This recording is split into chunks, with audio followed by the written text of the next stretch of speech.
Bonsoir et bienvenue à tous, nous sommes le vendredi 31 janvier, il est l'heure de l'info. Une taxe de séjour a été instaurée dans le sud de la Meuse, l'objectif à terme est d'attirer plus de touristes. Des ossements ont été retrouvés dans une maison après un incendie à Blême, nous vous donnerons les derniers détails de l'enquête. 70 voitures historiques de passage à Vitry-le-François pour le rallye Monte-Carlo, vous le verrez. En fin de journal, nous recevrons Rémi Vérouste qui nous présentera le collectif haut-marnais PVRN Records.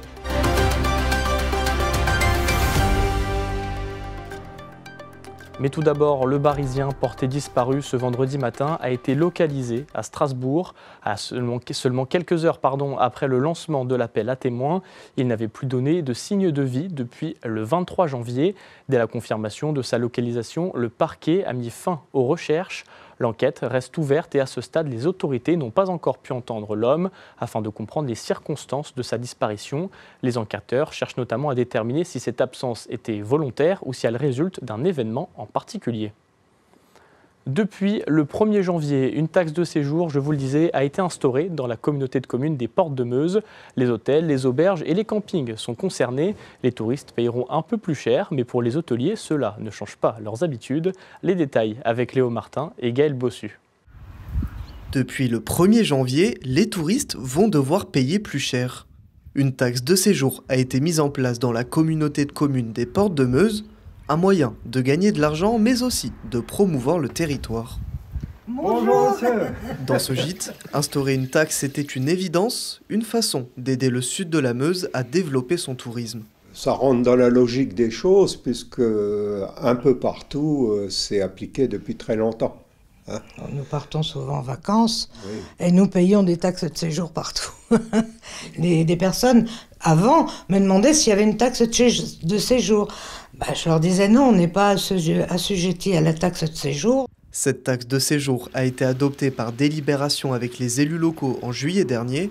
L'objectif de cette nouvelle contribution est à terme de gagner 30 000 € par an et de pouvoir les distribuer dans différents projets pour attirer les touristes. Je pense que c'est un atout pour nous, c'est quelque chose qui nous manquait. Pour nous, c'est vraiment de la promotion, c'est vraiment un développement qu'on veut, qu'on accentue avec, je pense aussi, le taxe de séjour. Elle est effectivement prélevée et collectée directement par les hébergeurs du territoire dans le porte-monnaie des visiteurs assujettis à la taxe. Et c'est ensuite les hébergeurs qui reversent le montant collecté de taxes de séjour tous les 4 mois à la collectivité. Cette taxe varie en fonction des hébergements. Pour un hôtel 5 étoiles, une nuit coûtera 1,90 € supplémentaire par personne. Pour les chambres d'hôtes, cela s'élèvera à 80 centimes. Pour déclarer la taxe, tout se fait en ligne. J'ai créé mon compte aux Portes de Meuse, mes déclarations, mes règlements. Je pense que tout est bien fait. On devrait bien s'en sortir. Pour cet hôtelier, une taxe de quelques centimes est légitime, mais ne va pas forcément faire évoluer les choses. On n'avait pas de taxe de séjour, donc je trouvais ça presque bien pour les clients, parce qu'on n'avait pas besoin de rajouter ça sur la facture. Bon, maintenant, après, c'est bien pour la Codecom. Ça fait toujours un petit plus. C'est juste, bon, c'est des petits centimes, 88 centimes, ça fait toujours des factures avec des petits centimes qui traînent à gauche à droite, mais bon, sinon, ça ne change rien. Cette taxe a déjà été mise en place dans le reste de la France, mais aussi dans le département. Depuis quelques années, la communauté d'agglomération Meuse-Grand Sud l'a aussi instaurée. Les retours sont positifs.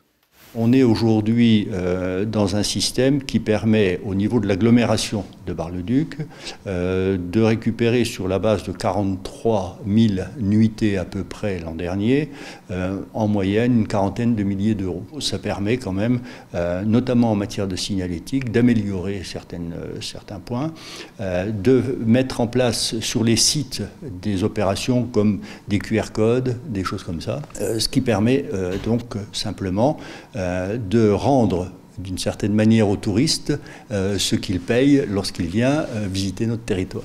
La taxe de séjour est devenue une habitude pour les touristes. Dans le sud de la Meuse, l'objectif est de réussir à allonger la durée de séjour des visiteurs. Il n'y a quasiment plus d'espoir. 2 mois après la disparition de Jacqueline lors d'un incendie à Blême dans sa propre maison, des ossements ont été retrouvés sur les lieux du drame. Depuis l'incendie du 10 décembre dernier, l'habitante des lieux n'a donné aucun signe de vie. Les gendarmes de Vitry-le-François avaient lancé des recherches en vain pour retrouver la dame âgée de 70 ans. Courant janvier, des chiens spécialisés en recherche de traces humaines ont réussi à détecter plusieurs ossements humains. Il y a de grandes chances pour que ces ossements soient ceux de l'habitante disparue. Pour Annick Braun, procureure de Châlons-en-Champagne, je cite, « Tout porte à croire que c'est l'habitante de la maison. Des analyses sont en cours pour le confirmer. » Tout autre chose à présent, depuis plusieurs années, le rallye de Monte-Carlo historique passe par Vitry-le-François. Hier soir, 70 voitures ont défilé sur la place d'Armes avant de reprendre le départ. Plusieurs centaines de passionnés se sont réunis pour observer les véhicules de collection. Léo Martin et Célia Richard étaient sur place. Il n'y a plus qu'à monter dedans, mettre les harnais, la démarrer. Parce que quand on la démarre, c'est un bruit magique. Et ensuite, il n'y a plus qu'à accélérer. Depuis 3 ans, ces deux Meusiens participent chaque année au rallye de Monte-Carlo historique. Une passion commune qu'Emmanuel et Corinne partagent au quotidien. Ce n'est pas leur première course, mais celle-ci est bien différente des autres. C'est un superbe rallye, grand rallye, un grand nom. Très mythique. Très mythique, avec des pilotes super sympas à l'intérieur du rallye. Et puis en plus de ça, de superbes voitures anciennes et tout. Moi, j'adore les voitures anciennes. Donc j'en ai profité pour me trouver ce véhicule, une Porsche 911 SC de 1978, qu'on a préparé avec mon épouse et qui nous sert maintenant pour faire nos rallyes. Dans l'ensemble, ça fait plusieurs rallyes qu'on fait ensemble. On fait aussi le Tour de Corse. Mais de faire le Monte-Carlo avec mon épouse, c'est sympathique. En fait, de le vivre, on a la même passion, de vivre cette formidable aventure, parce que c'est vrai qu'on a de la chance quand même de pouvoir le faire. Après s'être arrêtés pendant 20 minutes, les deux pilotes peuvent repartir. Prochaine étape, Bar-sur-Aube. Ce soir, des centaines de voitures historiques se sont réunies sur la place d'Armes de Vitry-le-François. Les conducteurs s'enchaînent, un départ toutes les minutes. Une règle de la Fédération internationale de rallye, mise en place depuis déjà des dizaines d'années. Le rôle d'un commissaire de course ici au Monte-Carlo, c'est de contrôler que les véhicules passent à l'heure idéale. Lors d'un contrôle de passage, ils peuvent passer dans n'importe quel ordre à n'importe quelle heure. Et nous, à Vitry-le-François, on a de la chance que c'est un contrôle horaire, donc ils doivent partir à une certaine heure. Depuis maintenant plusieurs années, Vitry-le-François accueille le rallye de Monte-Carlo historique. Un ballet de bolides anciens et aux moteurs vrombissants, cet événement est organisé par la commune avec l'aide de l'Automobile Club de Monaco. Ça s'est mis en place relativement facilement. Moi, j'ai créé, bien entendu, quand j'ai su que on m'avait dit, tiens Michel, tu pouvais organiser sur Vitry, ce serait bien. J'ai créé une équipe avec moi d'une dizaine de personnes. Et oui, c'est un événement par entière. Surtout cette année, on va voir un peu les voitures plus stationnées.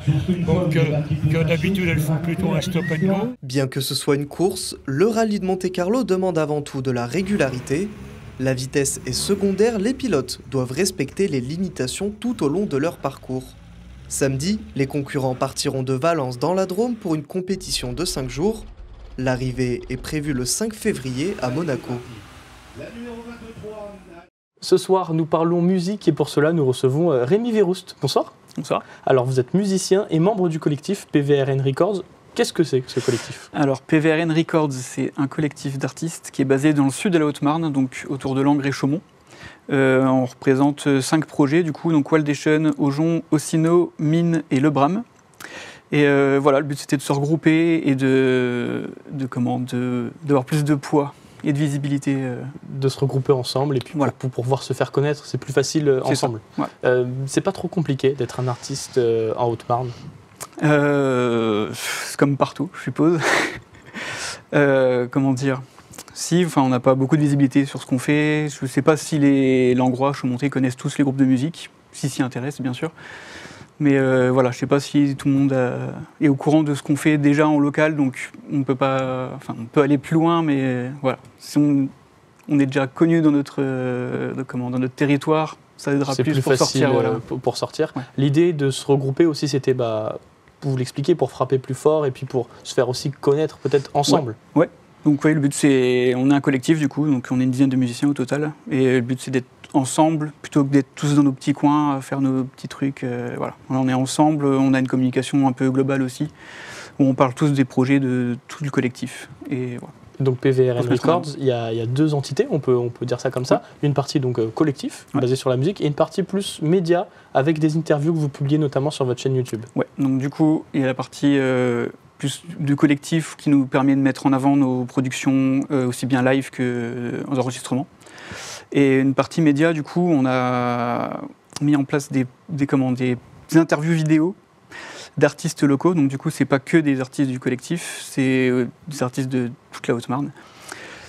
Du coup, c'est des portraits d'environ 5 minutes qui sont filmés et qui sont diffusés sur YouTube pour mettre en avant justement la scène locale haut-marnaise. Et donc ce format s'appelle Lumière Sûre. Tout à fait. Et vous avez été récompensé par, par les idées inspirées, par le concours des idées inspirées. Oui, tout à fait. Ça a été une sorte de petite consécration pour vous, une reconnaissance en tout cas. Oui, c'est une reconnaissance, un peu de visibilité aussi. Et voilà, ça a mis un petit coup de boost sur les vidéos.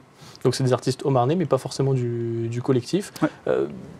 Dans ce collectif, vous essayez aussi de mettre en avant le territoire avec des playlists de différents styles, rap, rock par exemple. Ouais. C'est une initiative qui vous tenait à cœur? Alors du coup, c'est un travail un peu personnel que moi j'ai fait depuis plusieurs années. Je suis musicien sur le territoire, donc je me renseigne un peu sur tout ce qui se passe sur le territoire, Langrois et Chaumonté notamment.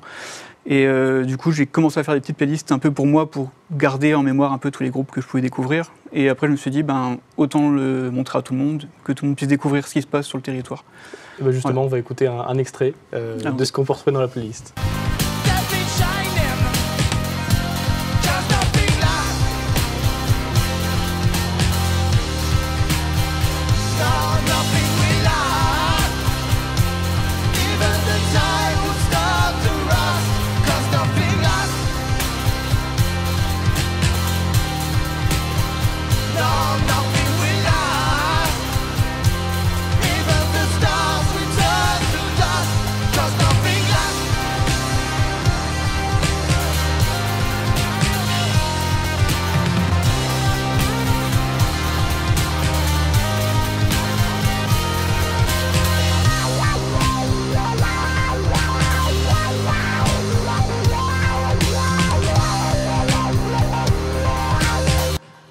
C'était Nothing Last de Wildation qui fait partie du collectif PVRN Records. Vous avez des concerts prévus pour cette année 2025, que ce soit avec le collectif, mais peut-être les groupes du collectif? Du coup, tous les groupes, on cherche un peu leurs concerts, un peu tous dans leur coin. Enfin, après, on met les contacts en commun, bien sûr. Mais oui, il y a quelques concerts, il y a une dizaine de concerts déjà de Wildation. Ils ont une petite tournée dans les Alpes, notamment. En mi-février, je crois. Et après, en local, on a tous un peu des dates sur Chaumont, Langres, et on vient... Il y a 2-3 projets de PVRN Records qui passent au Petit Paris à Saint-Dizier. Donc toujours l'idée d'arriver ensemble et de se faire connaître aussi. Voilà, je ne sais pas si on arrivera tous dans la même soirée, c'est en discussion, on ne sait pas trop encore quelle forme ça va prendre.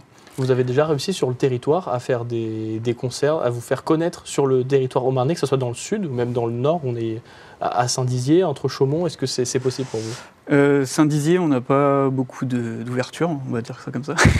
Après, sur Langres, on a fait la release party de Wildation en avril dernier, en 2024, où on a fait un concert du coup avec Wildation, Aujon et les copains de la Home, un autre groupe basé à Langres, où il y a beaucoup de monde qui est venu, la soirée a bien marché et c'était très chouette. Donc on aimerait bien développer ça aussi avec PVRN, une partie de production de concerts, on va dire. Donc on aimerait bien faire sur Langres ou Chaumont déjà, pourquoi pas Saint-Dizier, on aimerait bien. Après voilà, ça fait loin Saint-Dizier. Ouais.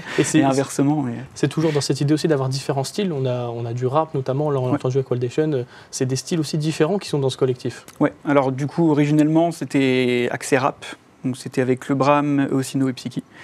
Et voilà, on s'est un peu diversifié pour étendre un peu tous les projets et les styles au collectif.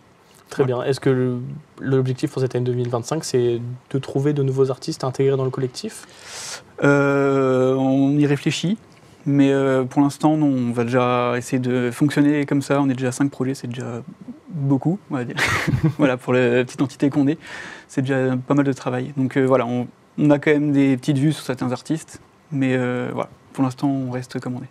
Très bien. Qu'est-ce qu'on peut vous souhaiter donc pour cette année et puis les prochaines années? Eh ben, plein de concerts, plein d'enregistrements et voilà, succès.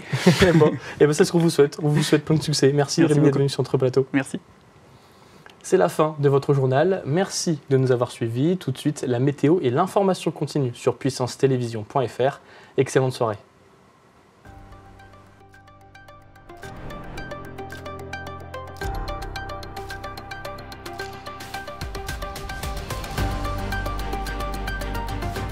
Toute l'actualité en continu à retrouver sur notre site internet et notre application mobile.